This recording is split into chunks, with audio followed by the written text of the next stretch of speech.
hii Kiharu constituency. Uko na jambo kusema? Asante. Harambee! Harambee! My name is Munyi Karaoke. Munyi is a rhino. In Kenya, we have the big five. So Munyi, the rhino, is one of the big five. So I vied in 2017, I never made it. The guy who is sitting right now is kind of wavering. We are still waiting for, whatever he says. Our people in Murang'a, Your Excellency, we need a lot of help. Why? Because our people, they are all saying one time. But our leaders, some kind of way, they are kind of wavering. Now, and we don't want them to waver. We want them to listen to the people. If they don't listen to the people, God in his own way is going to raise some other people like Munyi wa Karaoke. We are going to lead our people to where they say, Harambee! Thank you. Thank you, Munyi. Thank you. Your Excellency, I got a guy here to recognize. Mr. Gachagua, I think since you walked to state, this guy, I don't want to say that he's been training you, but every single state that you have been, this guy, he's been there. So I can go ahead and say, this is your diehard. He's a DCP diehard. Na ukiwa na kanyumba pale wa Munyoro pale nyuma, I want you to help me. I cannot tame this guy. I don't know where to put him. Kama uko na kanyumba kule wa Munyoro, please, chukua huyu jamaa upeleke huko wa Munyoro akae huko aniwachelie. Thank you. The other person I want to go ahead and recognize is Jerry. Let me tell you guys, this lady, she's a log. She drove 10 hours from Michigan all the way to Kansas City to come welcome our Deputy Vice President. Can you give a hand? Thank you very much, Jerry. You guys can go ahead and have a seat. Mheshimiwa, the push these guys they gave me to make sure that you make it to Kansas City, if they can go ahead and give you that push to you, I'm pretty sure we're going to go far. And as a leader, they say they are all behind me, and we're going to do our best to make sure whatever you want us to work with you, we're going to make it over there. Thank you. Harambee! Harambee! Now is my duty to go ahead and invite our Deputy President, Rigathi Gachagua.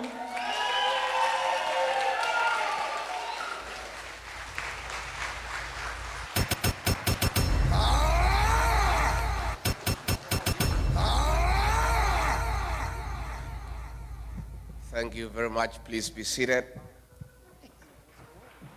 The chairperson, the organizing committee,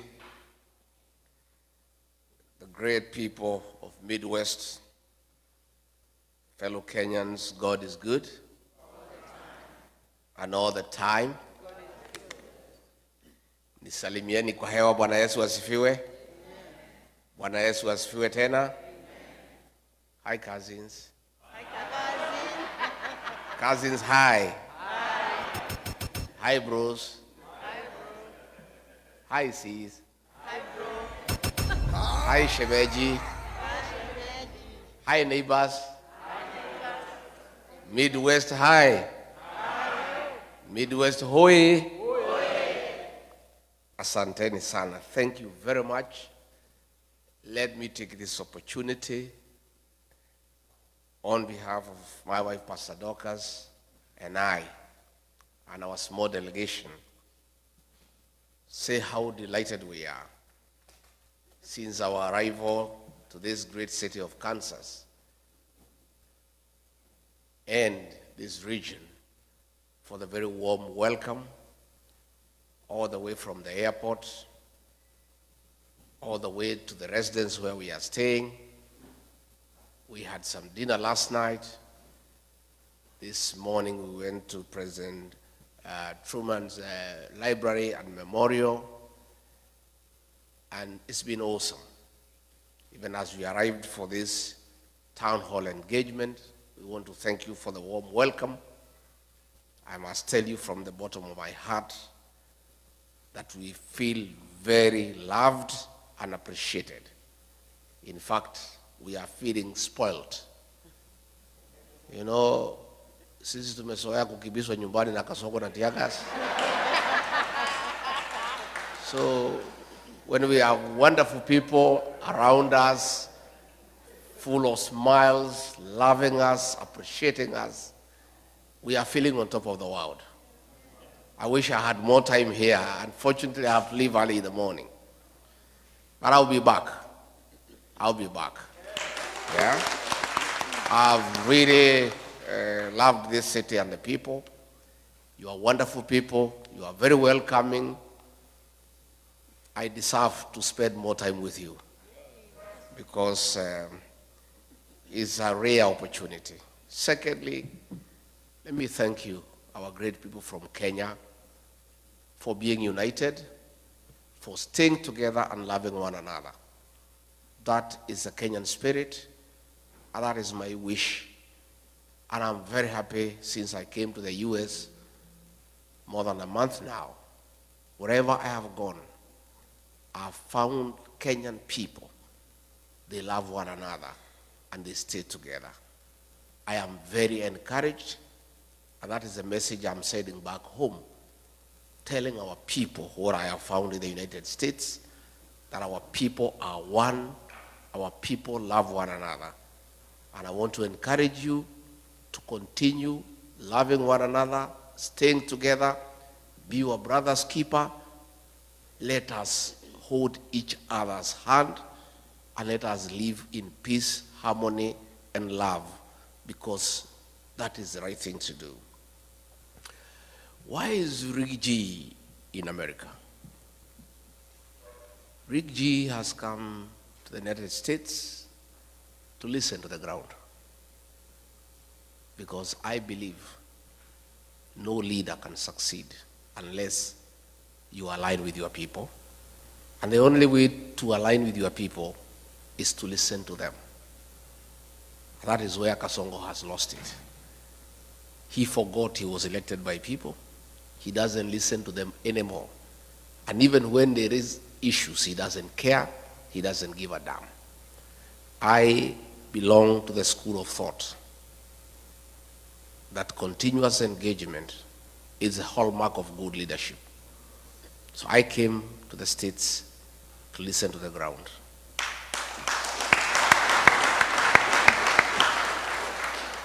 Hapa Midwest munasemaje? One time. Ati munasemaje? One time. Hapa ndio munasema? Yes. Kasongo ni one time. Mumeamua? Museme na sauti kubwa asikie akiwa nyumbani. Ati munasemaje? Thank you very much.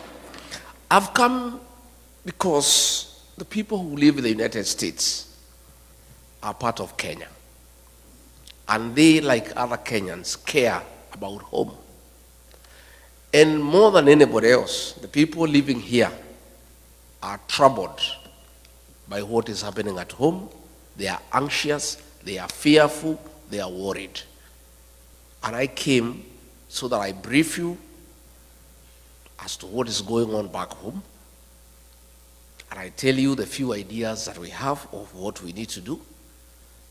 And I plead with you to walk with us in that journey, to liberate our country, to restore our dignity, to restore our country, and to make sure that we have a beautiful country that we call home.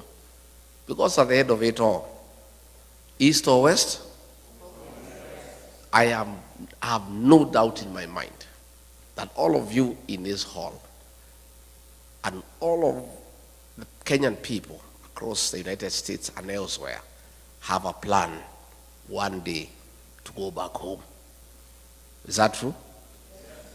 And you want to go to a home that preferably better than where you are.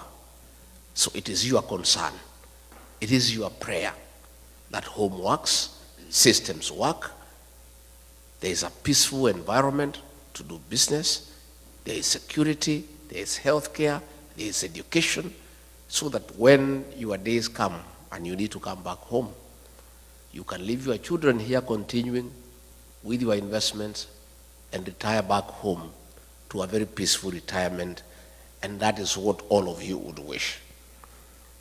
I am aware sufficiently that you know what is going on at home, because you people do a lot of work back home by supporting families. And therefore, on a daily basis, you are in conversation with the people back home, and you, like all of us, are concerned about what is going on at home. And before I go into serious things, on a light note, cousin Omari, ako wapi Omari? Amenda.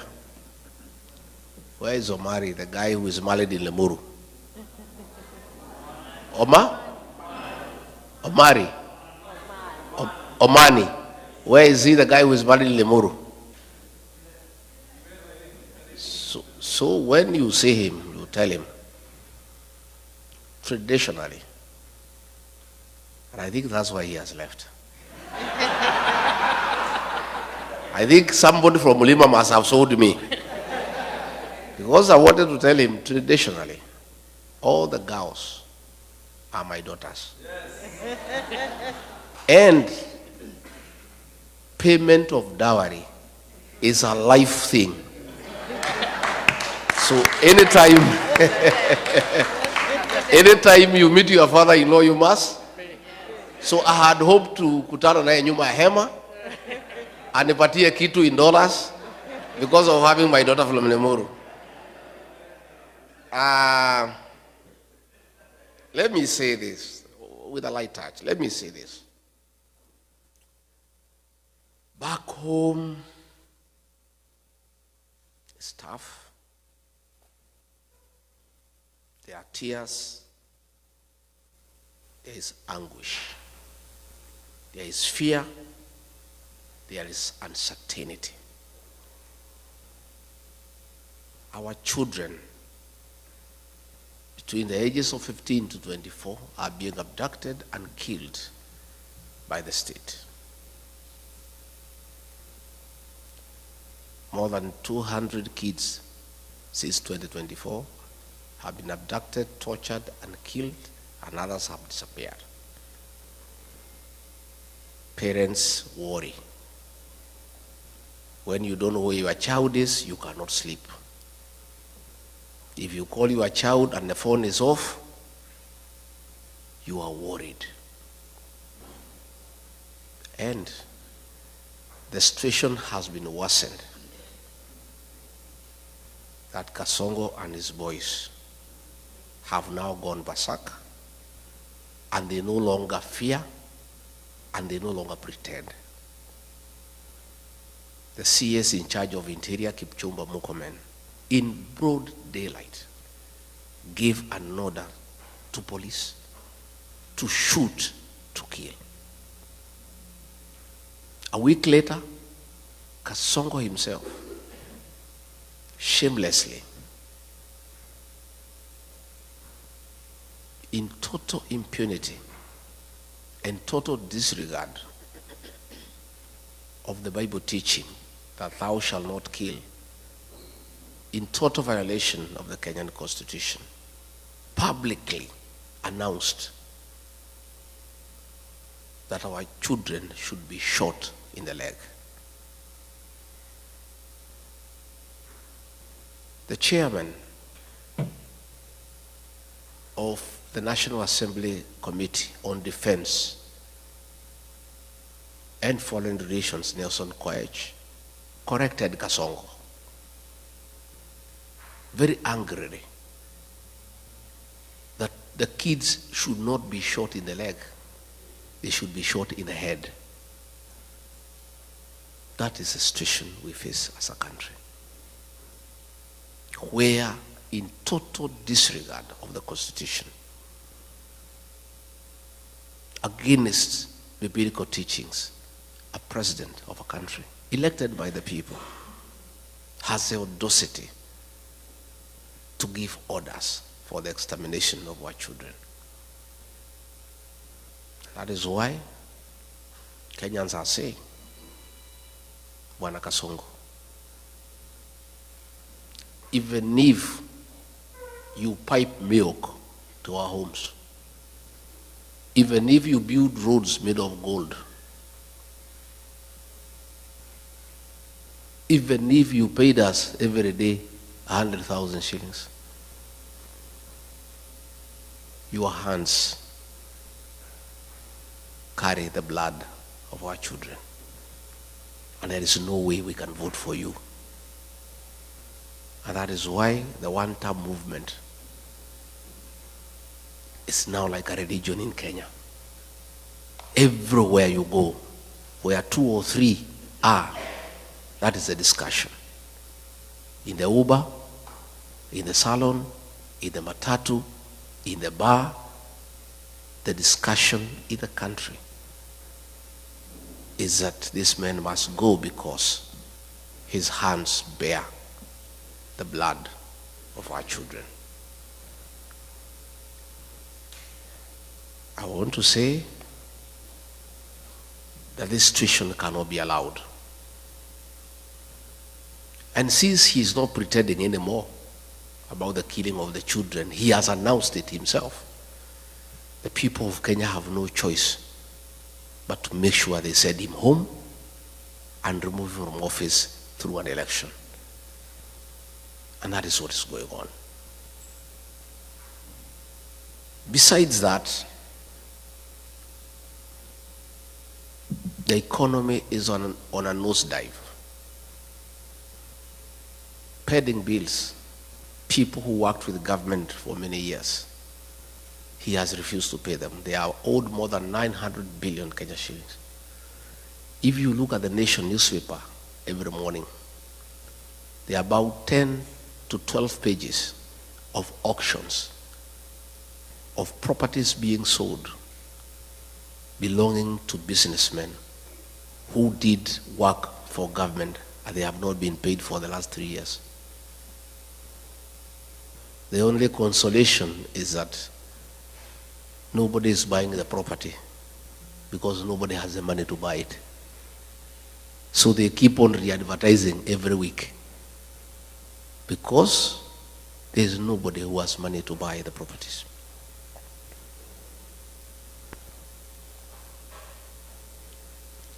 William Ruto found a working education system. President Mwai Kibaki, the third president of the Republic of Kenya, the greatest leader of our time, brought free primary education, and President Uhuru Kenyatta improved it by extending to secondary schools and also bringing 100% transition from primary to secondary school. He found a working university financing model and a help, a working system most of you went through, including I, that he put it aside and brought something that is not working. As we speak, many university students are at home. They cannot access university education. Most principals of secondary schools and head teachers of primary schools are living in fear and in hiding because of being auctioned. The schools are being auctioned because they have not paid suppliers, because money meant for capitation has not been provided by government. So the education system is facing near collapse. The health system, and you people here in America know how important and critical a working health system means to our people. He found a system called NHIF that was struggling but working, that needed improvement. The people at NHIF had come up with a program that needed 800 million Kenya shillings to reform it and make it workable and compliant with the present times. Kasongo came and discarded that system and brought something called SHA and SHIF at a cost of 104 billion Kenyan shillings, money that he's stealing with his cronies. And despite stealing all that money, the system is not working. And you people know that because you have parents back at home. You know when they go to hospital, they cannot get their bills paid by insurance. Again, that is something that he has destroyed. He came up with something called the housing levy, ostensibly to construct affordable houses for the people of Kenya. It is not the work of government all over the world to construct houses. Governments put up roads, water, electricity, drainage, sewage. It is the work of the private sector to construct houses. But he has put it by force because he has business interest in company with some Asians to supply cement, steel, and iron sheets. So the whole affordable housing scheme is about corruption. It's about conflict of interest. Again, you find in agriculture, all the sugar factories have been sold to Asians in partnership with Kasongo. Last week, despite us having rice in the Moya and Ahero that has not been bought, that is in the stores, he has authorized the importation of 5,000 metric tons of rice, duty-free, that will come and kill the rice farmer in Moya and Ahero. So you find, because of state capture, the president is in business in every sector. He is competing with every other businessman. And because of his advantage as president, he has killed all other business people. He's doing all the businesses in Kenya. I remember when we came into office, there's something called eCitizen. It was an app that was being operated by some private people and doing some little work for government. And when he came, he brought a lot of issues saying it is wrong for anybody in the private sector to collect money on behalf of government. And he said the Ministry of ICT must take up eCitizen. Little did I know he wanted the owners of eCitizen to come into the open. So when they came, he negotiated with them, took 80% of the business and said they should continue, and ordered all government services to be onboarded through eCitizen. Out of every 5 shillings that is paid through eCitizen, he pockets 3. That is not enough. The Auditor General has reported more than 10 billion shillings collected through eCitizen cannot be traced. So what is happening in Kenya is that we don't have a government. What we have is a criminal enterprise, theft of public funds, where the president has taken over all the businesses in the country. He's a chief procurement officer, he's a chief accountant, he is a supplier, he is everything. And nobody can ask a question. And that now brings me to explain to you why we fell out. I believed this man because he came with a Bible, and I'm a Christian. I'm the husband of a pastor. So when you come with a Bible and say you are saved, I believed this man. And all the things he told me and told the people of Kenya, we believed. I did not even have an MOU with him. We never wrote any agreement. I believed everything he told me. But when we arrived in government, it's a one-man show. He makes all the decisions. And all these decisions are selfish. It's about him. He's a businessman. He doesn't care for the country. And I started telling him this is wrong. Within a very short time, he captured Parliament. Parliament cannot ask a question. He captured the Senate. They cannot ask a question. He compromised all institutions of oversight. Nobody can ask a question. The only person who remained who could ask a question was Tinga, Raila Odinga. And he told me, we'll look for this man. He loves money. We'll give him some money. He'll also keep quiet. And sure, as December 25 is Christmas. The way, I'm telling you, just as sure as December 25 is Christmas, the way Osinde has explained, the man is eating and hence observing table manners. He cannot speak, his mouth is full. So the two are one and the same. And you know, sometimes we were debating. Okay, William Ruto is a great mistake. It's a mistake we have to live with. We made a mistake. I made a mistake. And I have apologized to the people of Kenya. But what was the alternative? Had we elected Raila Odinga, the same thing would have happened. The two would have crossed ranks. They start eating together the way they are doing today. So we are just saying Kenya was presented with two unpleasant choices. There were two hyenas, but they were different. One without teeth and one with teeth. And I think to a certain extent, President Uhuru Kenyatta was right. Probably we should have gone for the hyena without teeth because it will not finish us in one day. Yeah? Si ingetukula pole pole. Sasa, mimi, Rigathi Gachagua, decided to go for the hyena with the teeth. And it started with me.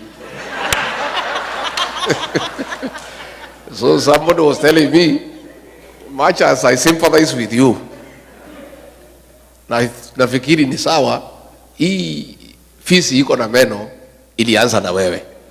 Ndio sasa ikujie si? So yesterday I heard David Morales saying that Jubilee can support Raila Odinga if they abandon William Ruto. Raila Odinga and William Ruto are birds of the same feather. None of them is an alternative. We must get rid of the two because they are Kenyans' problem. So when he bought Raila Odinga and he kept quiet, then he started stealing everything in the country. Started killing people. And I disagreed with him. And I was left as the only option now to fight for the people of Kenya from within government. Everybody else had been compromised. I was left alone. And I started fighting from within.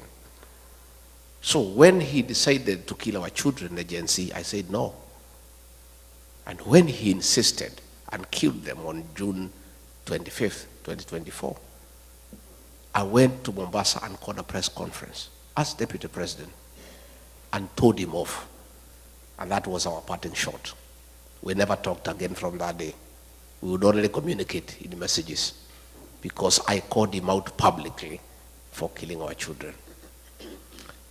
If Rigathi Gachagua was a selfish man, I would have agreed with William Ruto, like Raila. We sit and eat, then we finish the country. Today I'll be a very wealthy man. I would have joined him in all the deals. E-Citizen, we do. Fuliza, we do. Medical equipment, we do. Because he was willing to let me eat so that I keep quiet. He was quite happy. In fact, he told me, we wacha mambo mingi bana. We kuja tukule bana. Hii Kenya ni yako. Hii Kenya ilikuliwa na Kenyatta bado isha, ikakuliwa na Moi bado isha, ikakuliwa na Uhuru. We shida yako ni gani? You know? Had I been just another Kenyan, like the Kenyans I see, if I was like Raila Odinga, a selfish person, I would have agreed with William Ruto. I stay as Deputy President. I enjoy the privileges, there are many, and we eat. We finish the country. We let the children die, and I just sit there. But my conscience wouldn't allow. I am not a wealthy man but I'm not a poor person. And I don't need money myself. My children are big, they are working. My wife is here, is a pastor. Nywele yake hata haihitaji 3,000. So, what reason would I had to join William Ruto in a gravity train to finish our country, to steal everything? I said no, and I paid for it, and I'm happy that I became the sacrificial lamb for the people of Kenya.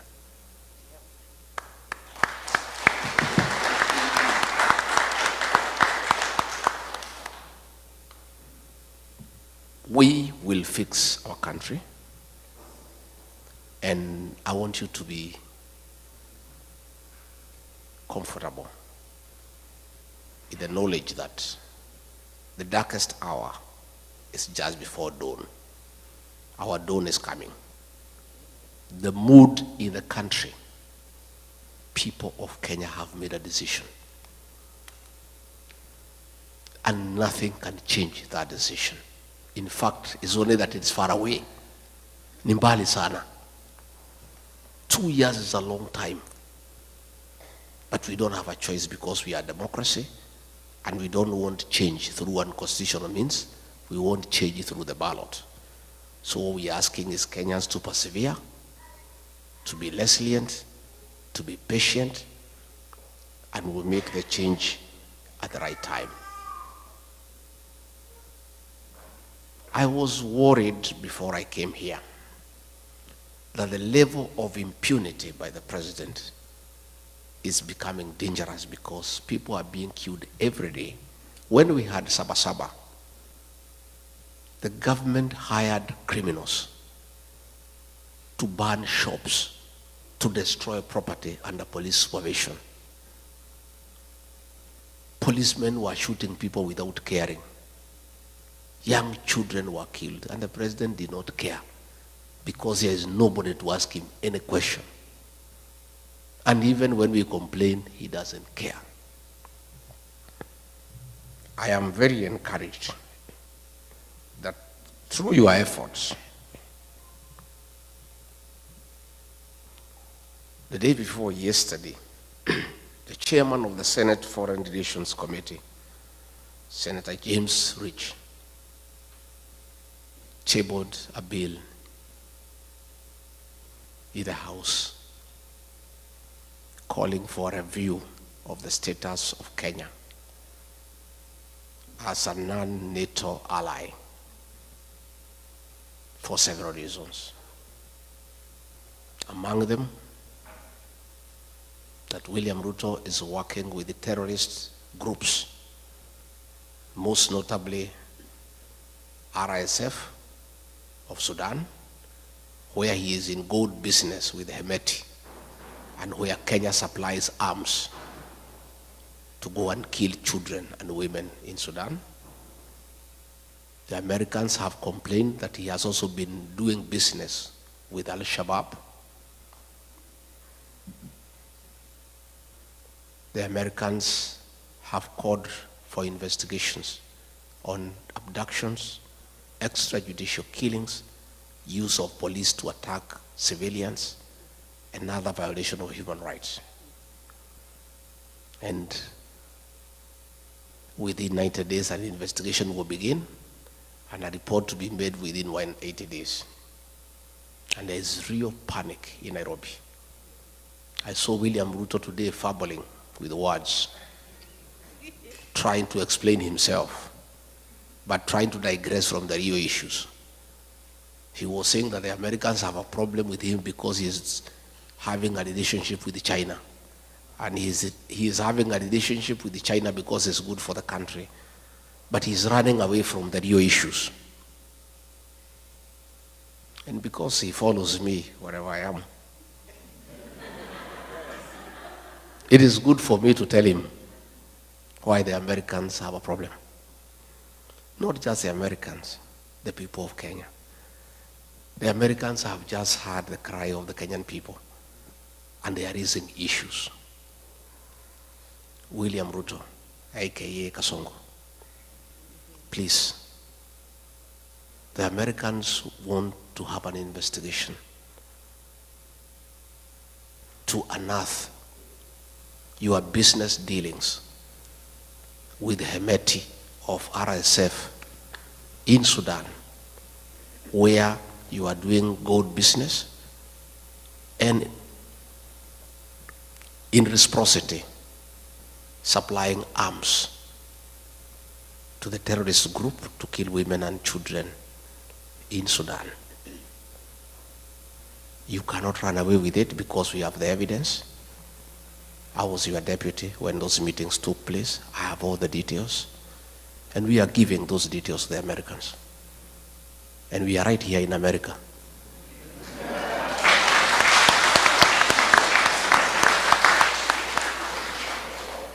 And much as you think we are stupid, don't just think we are just here, just moving around. We are also here to put the Kenyan case to the American government and to Congress and to the Senate.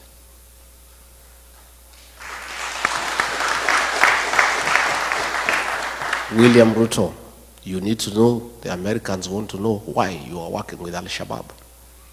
Why, when you are in Mandera, you met 3 leaders of the Al-Shabaab militia at night to discuss business with them. They want to know why. They also want to know why you have removed the requirement for vetting of non-Kenyans before they are given IDs. The Americans are concerned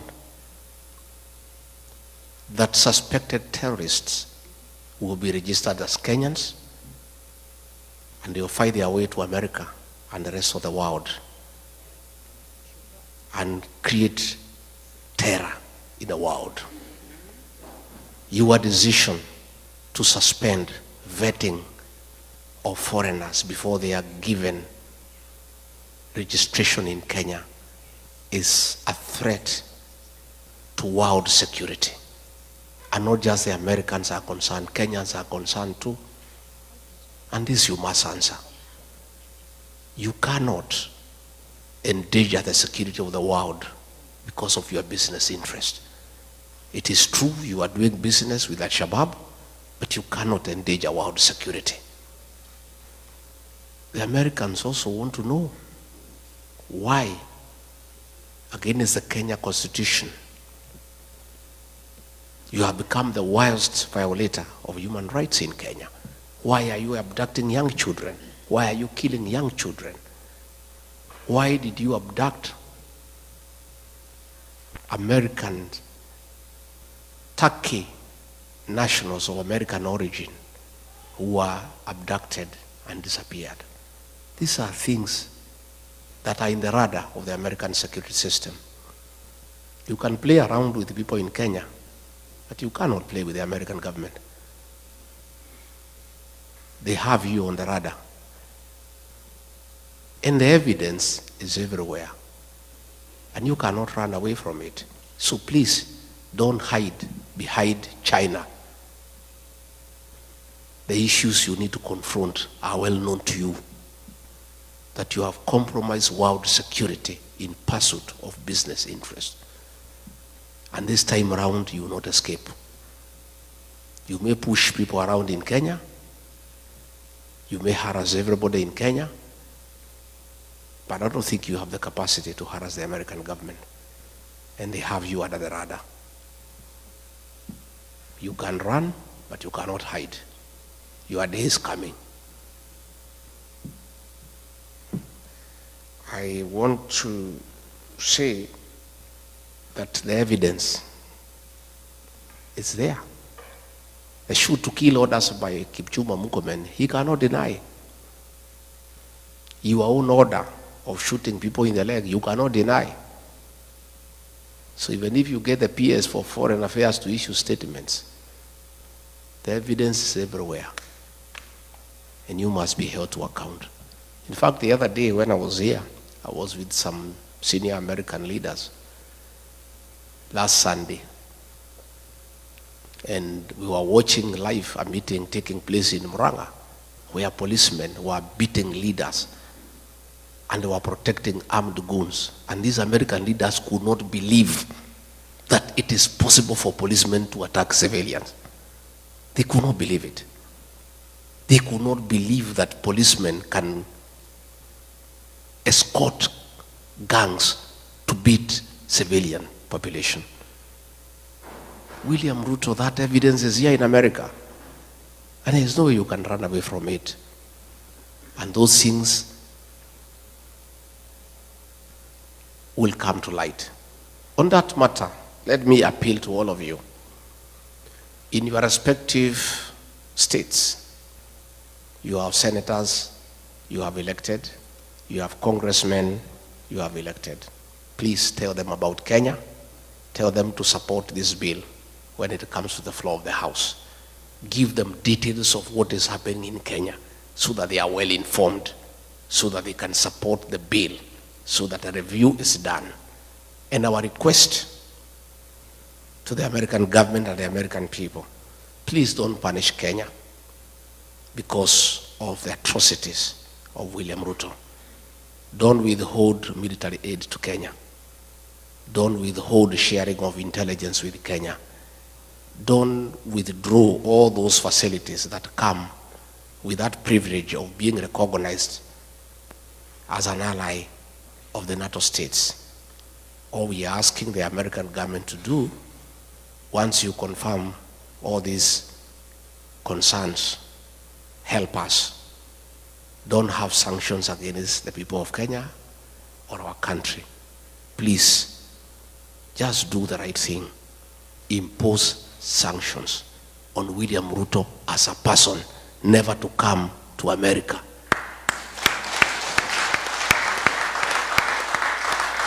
And I think if he does that, that is our problem. Kenya should not suffer because of one person. Let's deal with the person.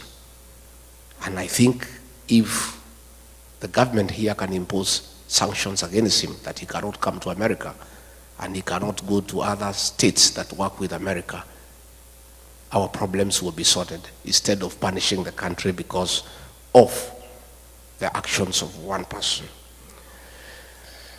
Diaspora people,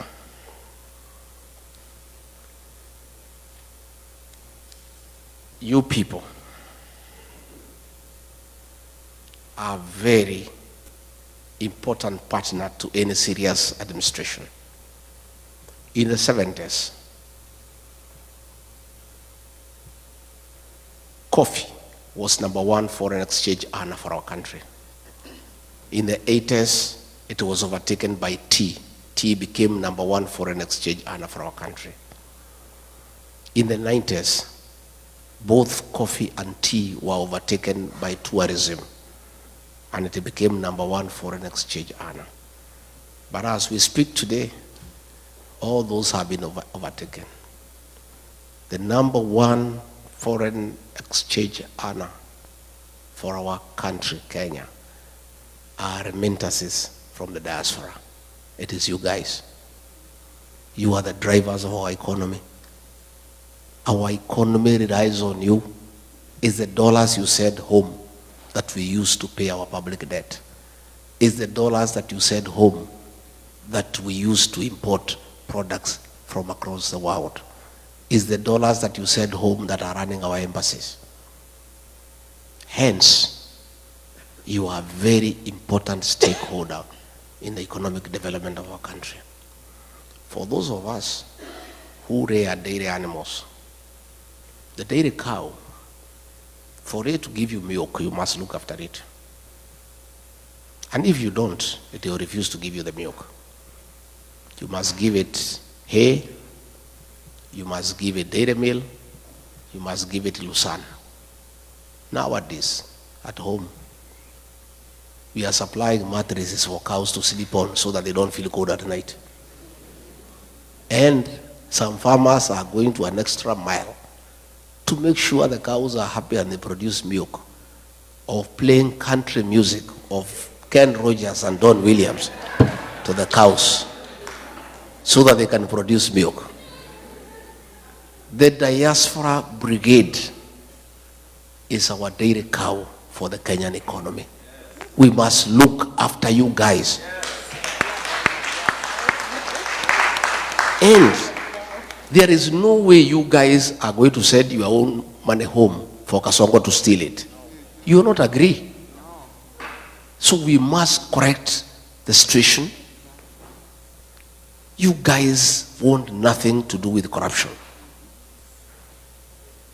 I have talked to many of you since I came, and all of you have allergy to corruption.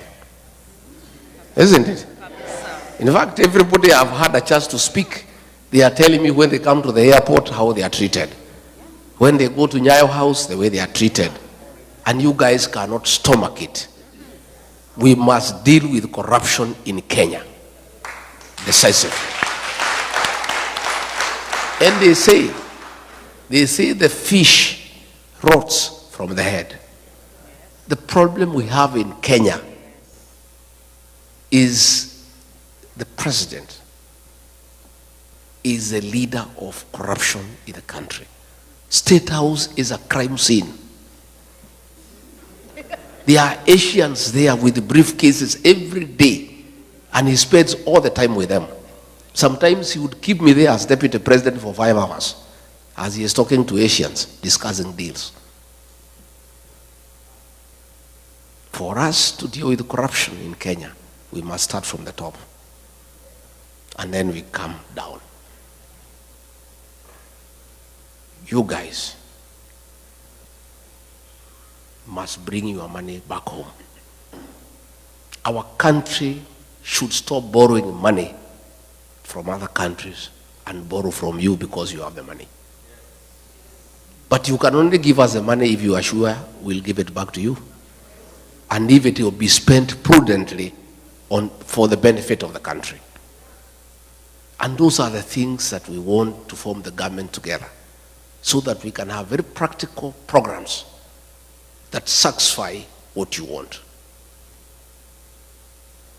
I have said, and I said in Texas, that you guys, going forward, working with us when we form government, we want you to form a very strong diaspora bank for your money, for your investment here, with branches in Kenya and all over the world.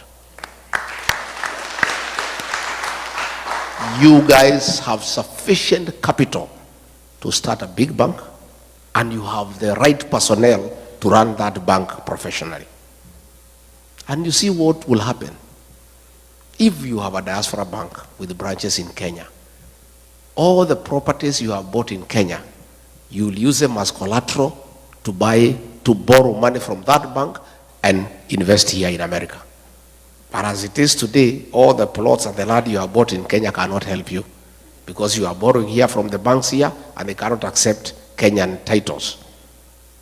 Again, we need a discussion with you guys on how we vet developers and people who build houses for you and who sell you land, so that we eliminate the crooks who keep on conning you from time to time. We want to have a conversation that it is immoral and wrong to have double taxation. You cannot be taxed in America. After paying your taxes from your savings, you send money back home and then it is taxed again. That is a discussion we are going to have, so that the money you remit home must be exempted from double taxation, because you have already paid tax in your country of origin where you are working. We need to discuss, how do we encourage you to save at home?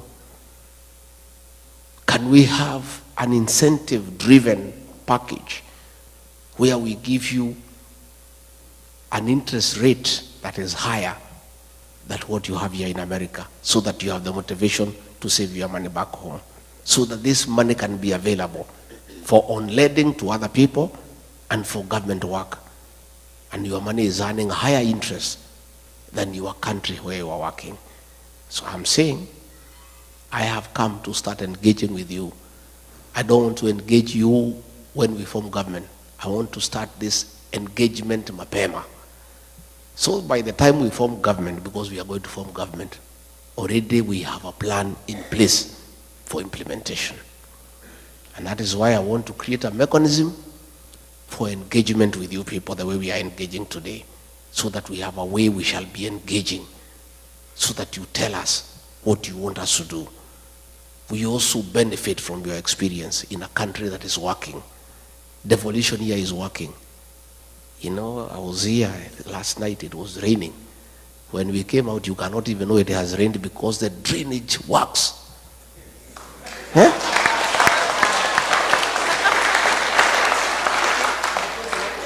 Kwetu ikinyesha, hata hutaki kwenda nyumbani. Because you are sure you need a mkokoteni to take you to your car. You know, we were here and it rained very heavily. By the time we went outside, you cannot even know there was rain. We need to learn from the best. And that brings me to the question of the involvement of diaspora in running government. It is my intention that we work together so that you are part of us and you become part of the decision-making process, so that we benefit from your experience in a country where things are working.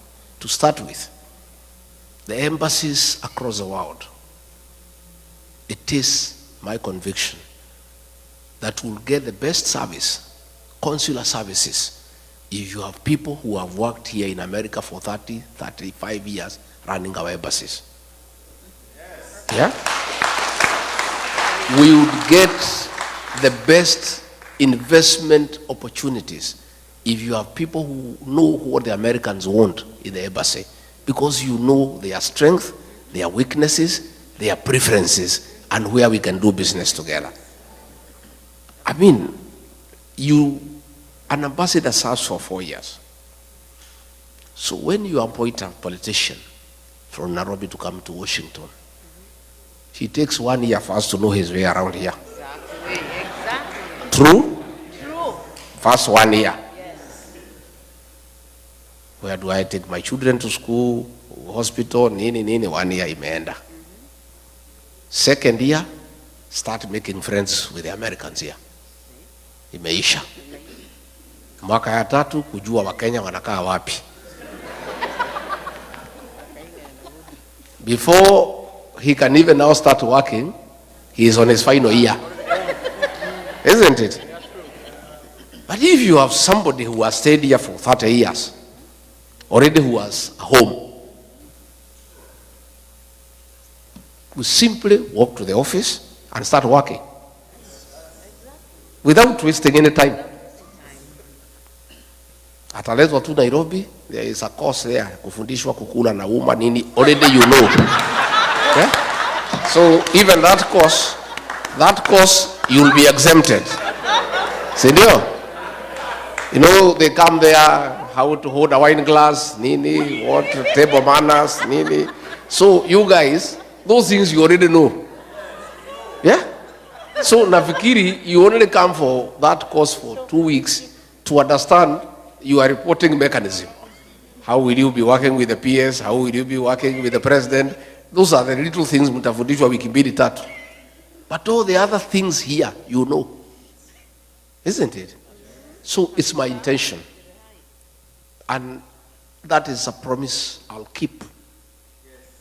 Because it costs me nothing other than good manners to keep that promise. You guys are already here. You have the papers. Mumesoma. You know the place. You know your way around. You know how to use a fork and a knife. Sasa iko shida gani? There's no problem.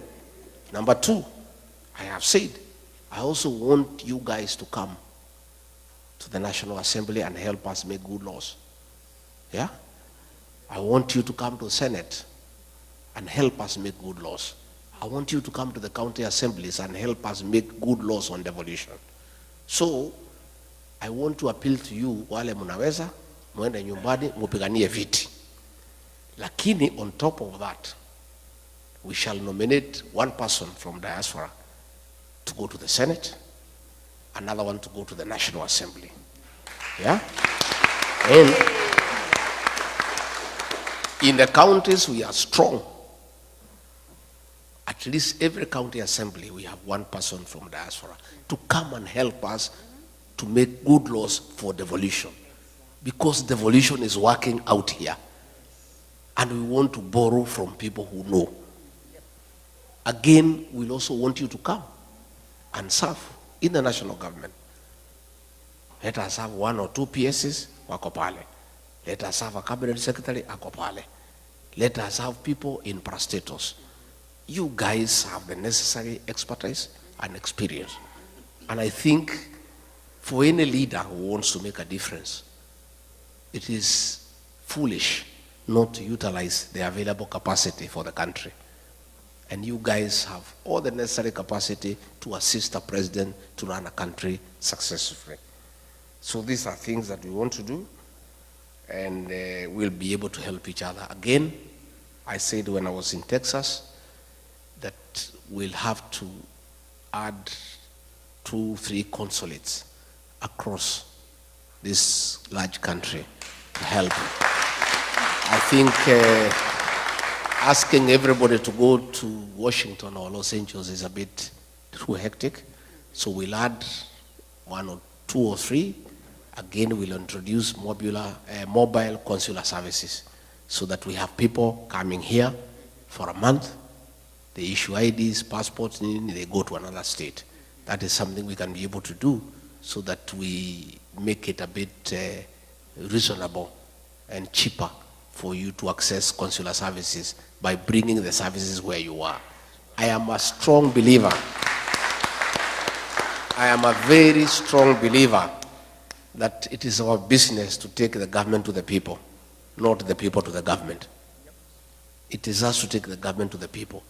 We will bring consular services to where you are, because that is the right way to do things. So, mimi sitaki nisidishe hapo. I want to say, because I have found a few questions that have been written here, I'll go through them and I answer them, because I believe in participation. I don't believe, like Kasongo, in praise and worship. You know, the government he runs is praise and worship. We have some very funny characters there. You know, whatever they are told by Kasongo, I don't know what happened to their brains. If the MP for Kikuyu is told by Kasongo, go and insult Pastor Dorcas, anaenda anachukua microphone na mtukana. I saw another lady from Murang'a. Anaambiwa na PA wa president. Anaparedi yeye mbele ya umati. Anaambiwa asunguke. I don't know kama mliona. Ati huyu mama si ako sawa. Si asunguke, muangalie vile anakaa. Anasunguka. Huyu mama si ukiwa na yeye kwa kitanda utaamuka vizuri. You saw that woman? Yes. You really wonder what happened to our leaders. Ni kurogwa ama ni ujinga ama ni zote mbili? Eh? I can't understand. I don't understand what has happened to our leaders. Somebody ameuliza sijui ni nani, what is the game plan?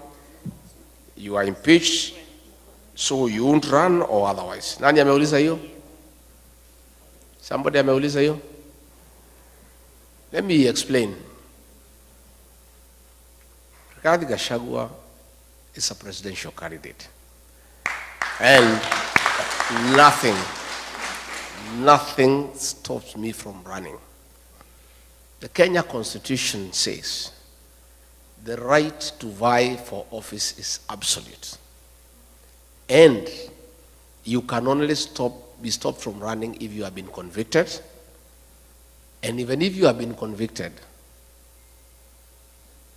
you cannot be stopped unless you have exhausted all the available mechanisms of remedy.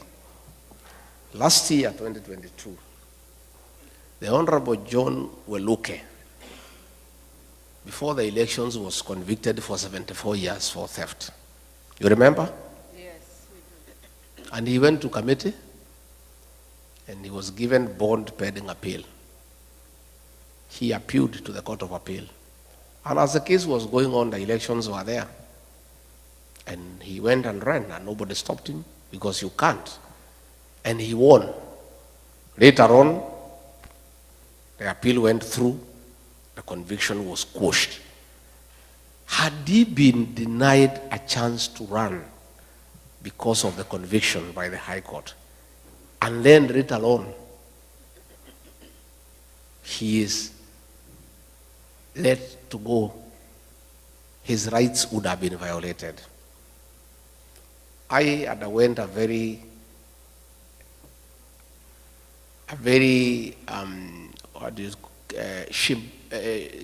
shambolic exercise at the National Assembly and Senate.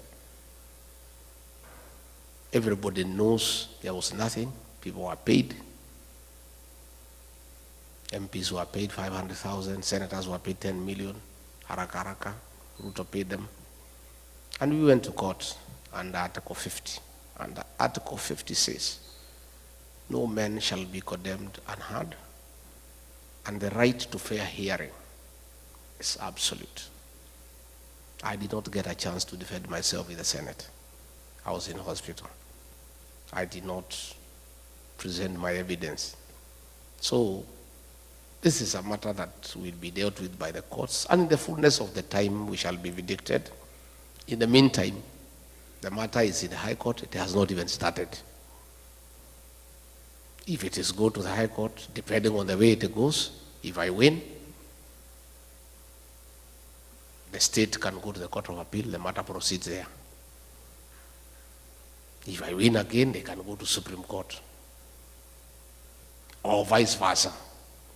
Until those mechanisms are exhausted, the Constitution of Kenya guarantees me the right to vie for office, and there is no law that can stop me from vying. Yeah? So, in fact, I'm supposed to fight for the impeachment to be quashed, and then I go back to office. But I'm not interested. I cannot serve under Kasongo, because he's a pathological liar, and I'm a truthful person. Me and him working together is like trying to mix water and oil. I'm not interested in going back to the office. I just want my rights to be granted and to be proven innocent because there's nothing I've done that is wrong. And I just proceed with my life. I have no intention of going back to office. Even if the courts told me to go, I will not go. I'm not interested. So I want to assure you, nothing stops me from fighting. And the people of Kenya know that. That's why you see I enjoy a lot of popularity, and I continue to seek for office. And God being faithful will get there.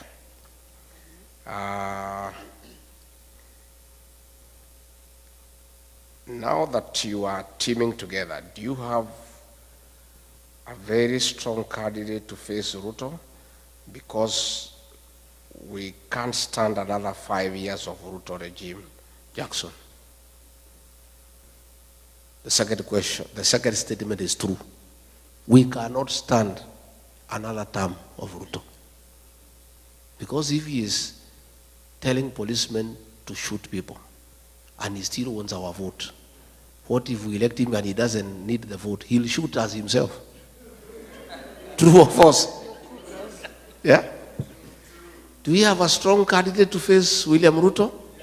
What a question. Si niko hapa Jackson? Niko. We are there. Don't worry. We have a big team, and we have agreed between me, Stephen Kalonzo Musyoka, Dr. Fred Matiang'i, Eugene Wamalwa, George Natebea, and Mother Karua.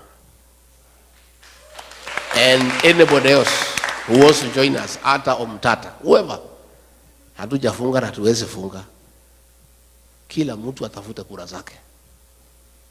tutakuja kuketi hapo nyuma, tutoe mtu one person. And me, I have committed publicly, and I want to repeat, that if that formula does not favor me, it favors Kalonzo, or Matiang'i, or Eugene, or Mother, or Natebea, or whoever, I, Rigathi Gachagua, and my supporters will support that person unconditionally.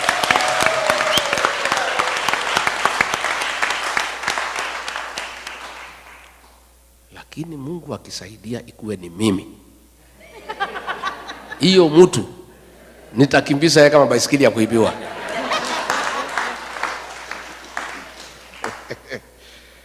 So, plan for the upcoming generation and Gen Zs in matters concerning unemployment is true. We've got a plan. William Ruto says we have no plan. We have a plan. It's only we don't want to bother with him. Because why does he want to know our plan? Our plan first is to remove him. You know? And you guys will play a role. The way to create employment for our country is to create manufacturing as a pillar of economic intervention so that we can create jobs and widen the tax bracket. And one of the ways to do that is to give incentives to direct foreign investors and even you guys. We can say, for example, anybody who starts a factory in Kenya, or a cottage industry for that matter, we can give you 5-year grace period not to pay any tax so that we give you an incentive to come and start a factory home and create employment. And then we can collect money in the pay-as-you-earn from the employers. So we have got a good plan that we must encourage people to come and start factories, to start cottage industries. Again, we want to do a lot of expansion in agribusiness in northeastern Kenya, in northern Kenya, by having water for irrigation, so that those farms become arable and they'll create a lot of employment. Again, we have a team of people now who are working on our manifesto, and in the fullness of time, you will be able to see what is that we have to offer. Banking for diaspora, I've already said. Health, food where using GMO, yeah. That thing was brought by William Ruto, and it's something that we are opposed to at home. We have our farms that we can do organic farming.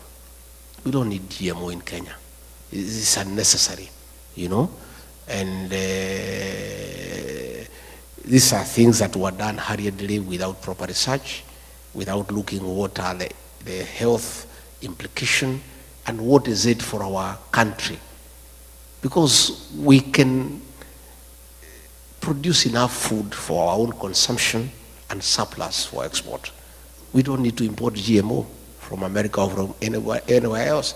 We'll do our own organic farming in Kenya. If elected, how do you deal with corruption? Paul Bogwa, I have said, we have to start from the top. And I think I have demonstrated to the people of Kenya that I'm not corrupt, and I cannot bed to corruption because I had the opportunity to do so. I was already on the eating table with William Ruto. He invited me, we eat together. I declined, and I lost a job for refusing to eat. So I don't think I can change. When I become president, I go back to the same table to start eating what I rejected. I think we want to live like America here. Live on your sweat. Just work hard, earn an honest pay, and live well and honorably and fulfilling life. There is somebody here who wrote, I don't understand what he meant. Dicho, you said, if yes, how often do you check on each other? If no, since when did he become your enemy, John Dicho? What do you mean by that?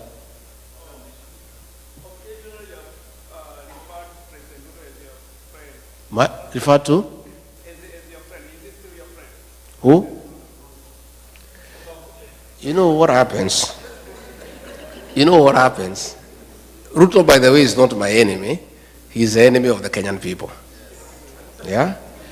What normally happens when you are talking at our level, you are just decent.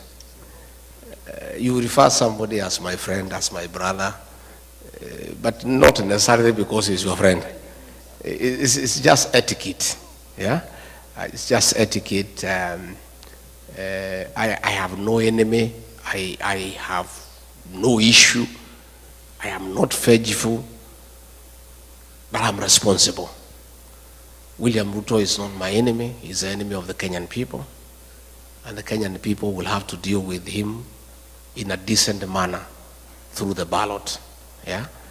So there is nothing personal. There are no hard feelings. It's simply about our country that we cannot allow it to go to the dogs. And we need to get rid of him.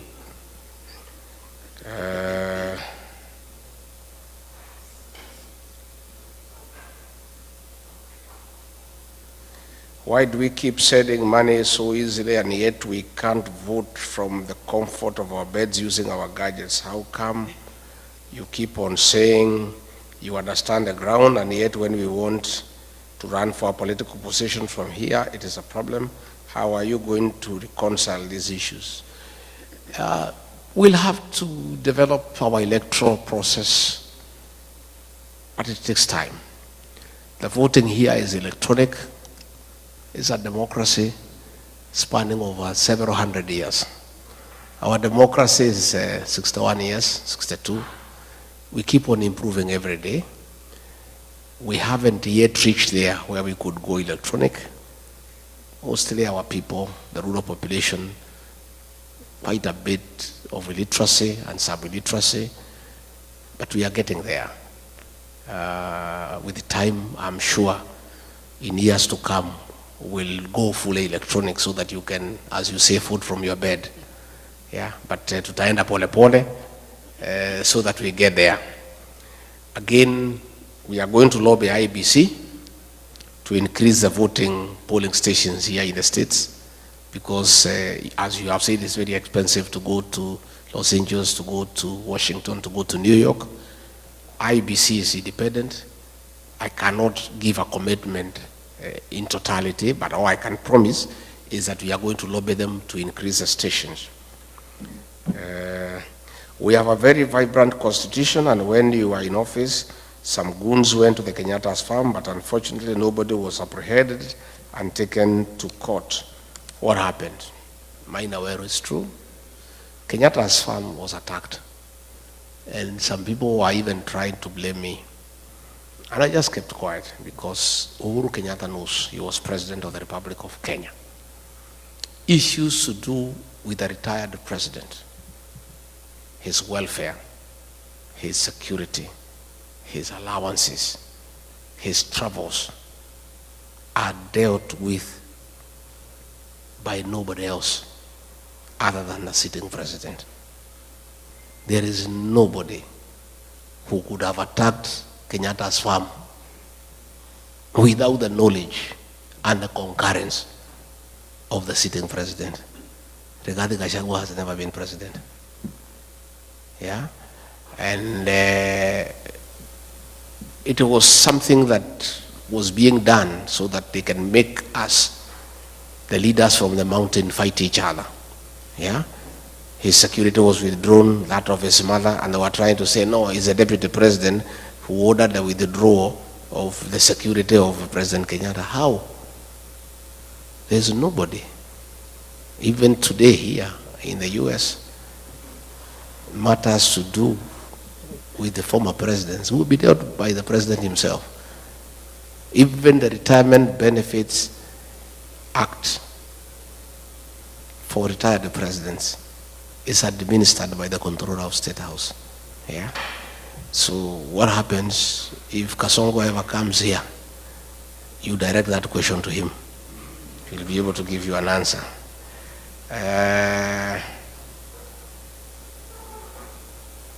James Waite, how will the new Kenyan administration address historical injustices so that the country can move forward? It's true. I said yesterday in an interview that was done by Jerry that we already have a commission on restorative justice. And when we form government, we'll appoint a judicial commission of inquiry to inquire into the killings of the Gensis and other people who have been killed and harmed, so that those who did it can be brought to book and they can be given compensation.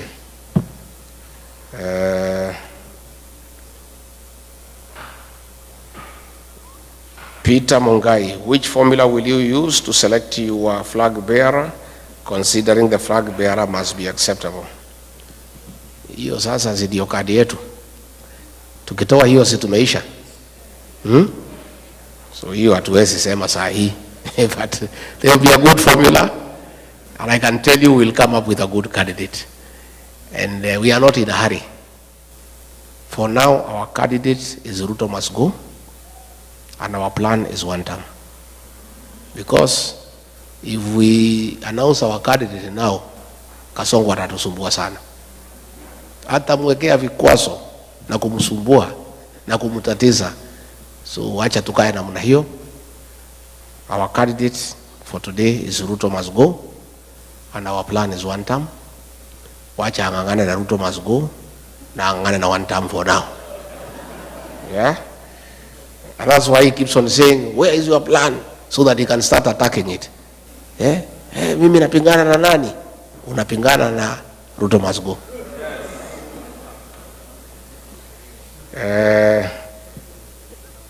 There is so much looting of e-citizen, that one I've already answered. I've told you, you are asking what will happen about recovering money that has been stolen. This money will be recovered, I can tell you. You have seen a listing that happened in 2003. The High Court has ordered that those people must be tried. So I want to put on notice those who are still stealing public funds, including what is being used by Soprano to bribe people, will have to be paid. Yeah, and this money will be recovered. What are you doing to mobilize voters to register for elections, especially the youth and the people who are here to register to vote? We just continue public education, advocacy, and appealing to them, and I want you to help me. Call home, find out whether your young brothers and sisters have registered, and urge them. We continue to do that, and asking our parents that if they don't register, that is a vote for Kasongo. So that we continue doing. What is the solution to be executed immediately after the government is removed from power, so as to save unemployment situation in the first year? Employment imesema tayari. What is your vision to achieve more equitable distribution of resources and positions and overall more fair society? You know, resources must follow people. I believe in a very fair formula to distribute resources, with population being a very important factor, followed by poverty index, so that we have fairness and equity. So once we follow the principle of population as a basis for resource distribution, you get a lot of fairness. But we also take into consideration areas that have been marginalized and with a very high poverty index, so that they get some rebate, so that they are also not left behind. What are you guys doing to Gen Zs into believing there is a plan beyond one term? Francis Chege, we continue to engage the Gen Zs. This morning, I talked to about 100 Gen Zs on phone, and the Gen Zs are aligned that we don't just want them to vote for us and we do things for them. We want them to be part of the decision-making process by coming to the table, so that we get solutions together. And I can tell you, they are believing us, because like when I fought for them, when Ruto was killing them, they believed me. Anytime I talk to them, they listen to me, because I've already demonstrated my respect for them and concern for them. Now the IBC commissioners have been put in place. How do you ensure elections not a repeat of 2022? That is Lucy. It's true. We continue to engage and we'll create enough mechanisms to make sure that we have quality agents. The veracity of an election is determined by the quality of agents in every polling station. It's very difficult to interfere with an election because when votes are cast and counted in the polling station results are final. That is where you must have good agents to make sure that all the activities around the polling station are above board. The rest in Nairobi is a purely mathematical exercise of adding numbers, but the polling station results are final. So what we are investing in is quality agents, and in my party, the DCP, I'll work with agencies so that they are very alert and they can also assist us in documenting through their smartphone on Form 34A so that the outcome of the results is well captured and stored. Thank you very much. I think those were the questions. Yeah. I think we have tried. Finally, we belong to the citizens for democracy, DCP, Democracy for the Citizens Party, DCP, and I invite you to become active members and support that party as your party. By preaching its ideology and availing resources to support your party. You know, I saw some fellows back home saying, oh, huyu mtu ameenda huko kutafuta dollars. Sasa hii chama yenu, mimi sina pesa ya kuiba kama Kasongo to run our party. Even here in America, you know, all parties here, even the presidential election is supported by the members, isn't it? So we are also asking you to support that party because we want a party that is homegrown with support from its members so that when we get into government, there are no businessmen who are coming to demand tenders to pay themselves for what they contributed. So please support the party. It's a good party. It's a national party. And it's not a mountain party. The deputy party leader is Cleo Malala from Kakamega. The secretary general is Hezron Obanga from Kisii. The national chairperson is Paria from Kajiado. The deputy chairperson is Owino from Kisumu. The treasurer is Mwikali from Machakos. Deputy secretary general is Ole Kamwaro from Narok. And like that. Again, out of 34 members of the national executive, 9 agencies. So we are well represented. It's a national party, and I want to request you to be very active here in Midwest. This is your party. We'll form the government together. And we are serious partners. And I want to continue with this engagement. I'll come again when I have sufficient time so that we spend more time. But I want to say I feel loved, I feel well taken care of, and I believe I have answered the issues that were concerned to you. Have I? Yeah? Can I ask Pastor Dorcas to come and say hi? I believe in very strong family values as the basis for a strong nation. And that is why I walk around with my wife, because you must lead by example. There is no way as a leader you'll say you believe in very strong family values and you don't lead by example. And many people who are uncomfortable of the support I'm getting back home from families, because families are supporting me because they are saying Rigathi has shown us he believes in strong family values. That is why they like Pastor not to be seen with me, so that I lose that advantage that I'm having from families. They are wasting their time. Yeah? So I'll continue, and I also want to ask you to have strong families as a basis of having a strong nation. Pastor Dorcas.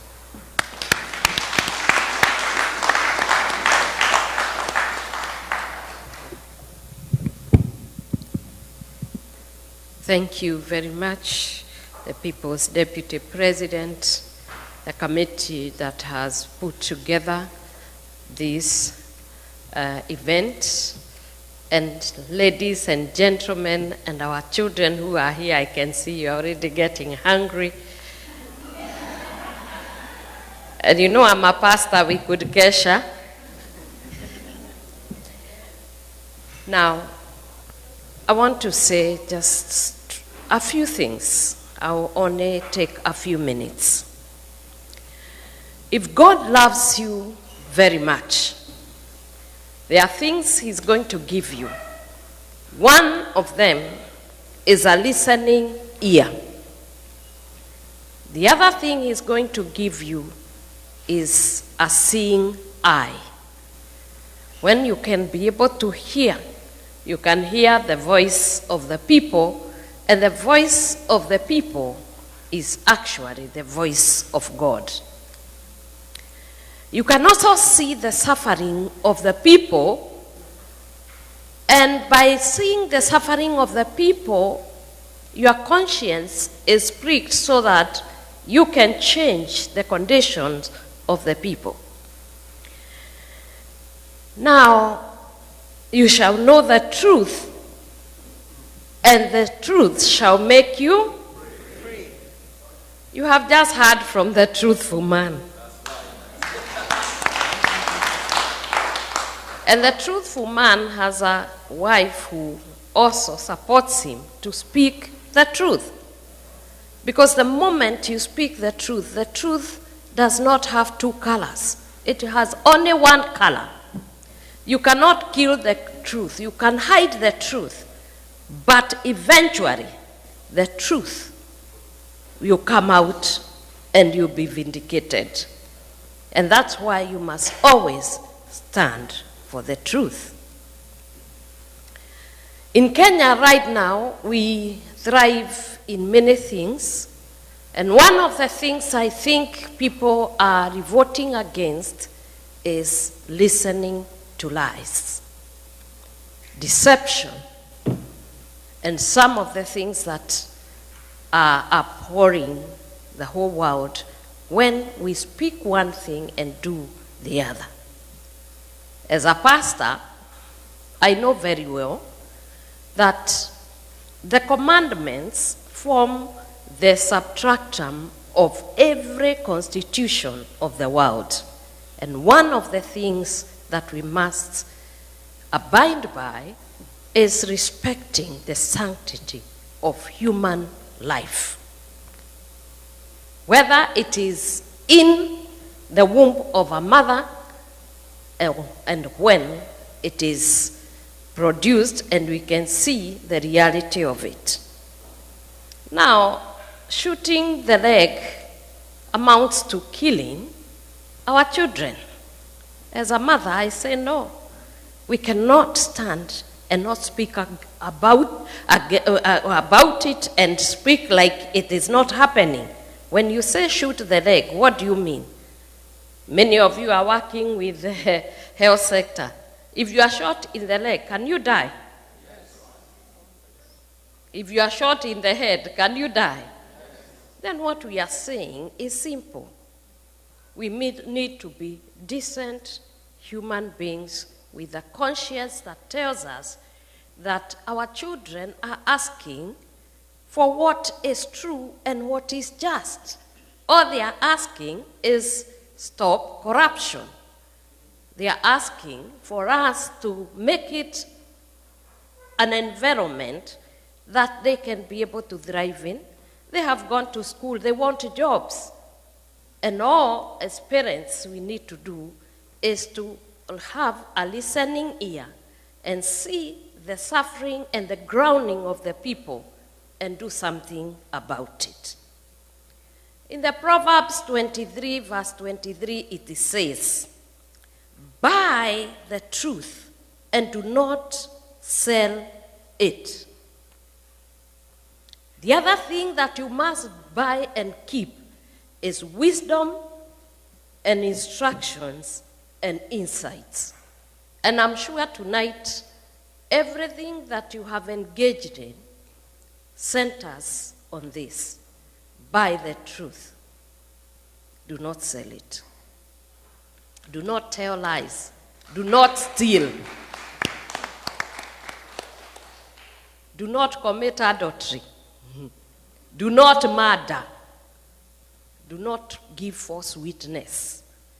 And once we abide by the rules, then you'll be a happy people. The other thing that God loves is a family. A nation is constituted by families coming together. And a family cannot be there without a man and a woman. That is the family I'm referring to. Male and female. God created and made sure that they will be productive. So wives, respect and honor your husbands. Submit to them. Submission is not weakness. Submission is strength in itself. I'm in marriage for 36 years now, going to 37. And I can attest, and I'm a testimony that marriage works. And as it is said, marriage is actually a bed of roses, not a bed of petals. If you go to your rose garden and you are not careful to wear some gloves when you are cutting them, you are going to get hurt. It is the same with marriage. It is beautiful, but you must work on it, and work on it with tolerance, with understanding. When you get into marriage, some people get into marriage expecting their partners to love them and to do everything. Now, if you really wanted real love, like the ones we are seeing in the reels, most of us, and I'm a victim, we check with our agencies there. When we go to the media, we browse and we see on the reels. You know this, and I'm talking to my young girls there because we are told as mothers we must talk to our daughters. That is not marriage. Where you go, you knock onto a person and they tell you that you get married, and then the guy is rich, I don't know, there is an inheritance, and you go round. It is not like this. You must come solid, expecting that you are marrying a man who is a human being, who will have an issue. And you yourself, you are also human beings. If you want to marry angels, please go to heaven.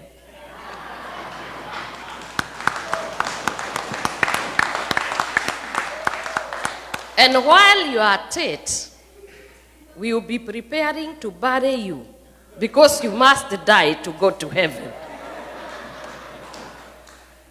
And therefore, when you live with human beings, expect them to have flaws, work on them day and night. Wives, when you are endowed more than your husband, still remember, you must submit to your husband, love your husband, respect them. Money corrupts, and it can corrupt completely. And many of the women, when we get the money, and maybe the man is not doing very well, that's where the trouble starts. Oh, I have a witness. But this is for another day. For the men, love your wives. Understand them. Even though they are the weaker vessels, let me tell you, we are dangerously endowed